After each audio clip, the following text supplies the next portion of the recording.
এবার সরকারি নিয়োগে ভয়াবহ অনিয়মের অভিযোগে আলোচনার কেন্দ্রে পিএসসি। মুক্তিযোদ্ধা কোটায় আবেদন না করেও সেই কোটার সুবিধা নিয়ে ২৯তম বিসিএস এর বিভিন্ন ক্যাডার পদে নিয়োগের অভিযোগে ২১ জনের বিরুদ্ধে মামলা করেছে দুদক। মেজবা রহমানের রিপোর্ট। কোটা পদ্ধতি বন্ধের দাবির মুখে গত বছরের ৫ আগস্ট স্বৈরাচার শেখ হাসিনার পতন হলেও আবারও আলোচনায় ভুয়া মুক্তিযোদ্ধা কোটা ব্যবহার করে বিসিএস এ নিয়োগ।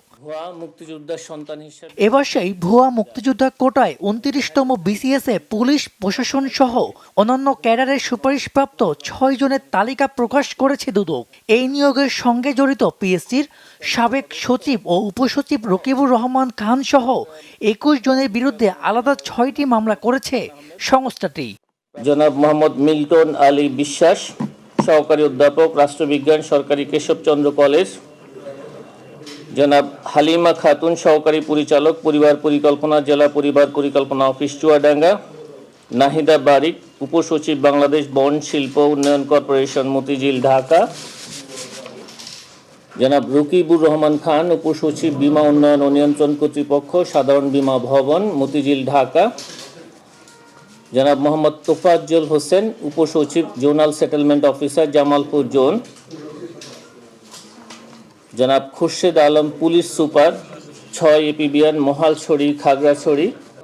এদিকে ব্লুম সাকসেস ইন্টারন্যাশনাল লিমিটেড কোম্পানির নামে ন্যাশনাল ব্যাংকের দিলকুশা শাখা থেকে ঋণের নামে ৯০০ কোটি টাকা আত্মসাতের অভিযোগে বাংলাদেশ ব্যাংকের ডেপুটি গভর্নর কবির আহমেদ সহ ২৬ জনের বিরুদ্ধে মামলা করেছে তদন্ত সংস্থাটি।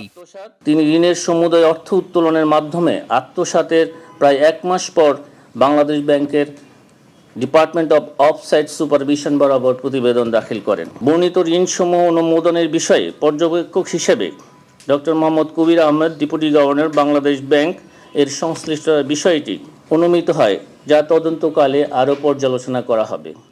তবে দুদকের মামলার আসামি হলেও আদালতে চার্জশিট দাখিলের আগ পর্যন্ত চাকরিতে বাধা নেই বলেও জানিয়েছেন সংস্থাটির মহাপরিচালক। প্রকৃত তথ্য মেজবা রহমান, বাংলা ভিশন, ঢাকা।